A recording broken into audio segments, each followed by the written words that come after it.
Here's why I recently stopped reading self-help books. So, I hear this a lot. The self-help genre is too crowded, with authors offering too general advice, only giving readers this hope and high from reading it, and leaving them with little results. And that is not the reason I stopped reading self-improvement books. Quite honestly, I love self-improvement, and I will never claim that the books I've read didn't help me, because they have.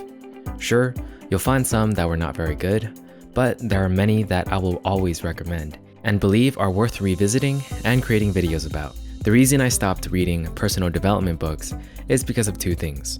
One, they began to get really repetitive. And two, I have yet to apply everything from the books I've read so far. So while I take pause and apply that advice, did I just stop reading in general? Nope. I entered the world of fiction.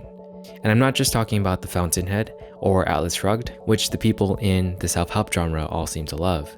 I'm talking about complete fantasy fiction, like the 5th season by N.K. Jemisin to Brandon Sanderson's Skyward. And if you know none of these titles, that's okay.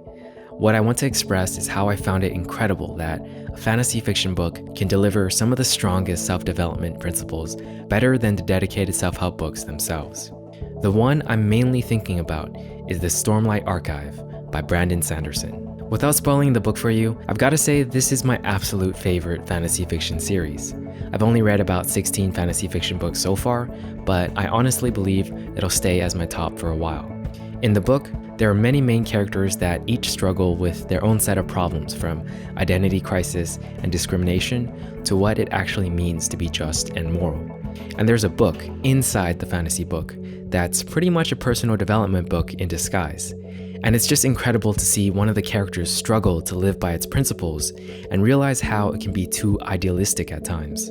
I'm trying my best not to give anything away, while still expressing how much I love this series. Now I'm going to go into a very minor spoiler in the book to highlight some of the lessons that I absolutely loved. Here it is. Life before death. Strength before weakness. Journey before destination. The first one, life before death. It means living is harder than dying. Your duty is to defend life and to live. The way I interpret the first words is to try to live a fulfilling life, to be empathetic towards the people around you, to help the people around you, and to not give in to apathy and thinking that you shouldn't care just because in the end you'll die.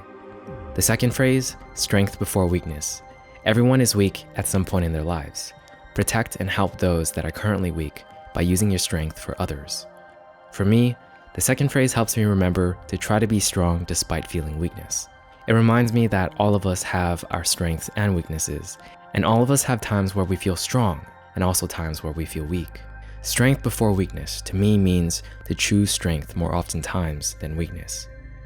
The third phrase, journey before destination. There are several ways to achieve a goal. Failure is preferable to winning through unjust means. In the end, all of us die. How you lived will be far more important than what you accomplished. To me, this means to really give attention to the how aspect in anything you're doing. Regardless of whether you're wealthy or accomplish many things, how did you get there and how are you living day by day now? And if you're still on the journey to wealth, success, or something, how are you choosing to get there? Are you stressed every day, complaining all the time? Or do you choose to enjoy your time before reaching your destination? This is just one ideal in the Stormlight Archive out of many. And I know that if you haven't read the book, these ideals might not mean much to you. The thing that fantasy fiction books have over self-help books is that you actually get involved in the world, the characters, and what happens. You really feel the words when they're spoken. You're not just told them like I'm doing right now and like many self-help books do. The context changes everything, just like how your situation in life changes the way you interpret everything. That's why I think everyone should read fiction books. And I do mean read or at least listen to an audiobook, because it's very different when you're forced to imagine the world rather than visually seeing it on the screen. It's a step up in terms of activating your imagination, and it gets you to really think about things you may have never thought about before. Class and cultural differences, the foolishness of racism illustrated in the book by how people treat each other just because they have different eye colors. Philosophy as taught by Yasuna in Dark Alleys, the truth that morality is often perspective, as seen in Kaladin's struggles. The first 3 books has gotten me to think about things even after I finish them. That's the type of book series I can recommend without question. And as somebody who loves self-development, I truly believe that these books have made more of an impact than more than half of the self-improvement books I've read, and I've read around 100 or so. Of course, this is just one person's opinion, and some people out there might laugh at the idea of a fantasy fiction book being some sort of guide to self-improvement and philosophy, but honestly, fiction or not, our experiences and our feelings are real.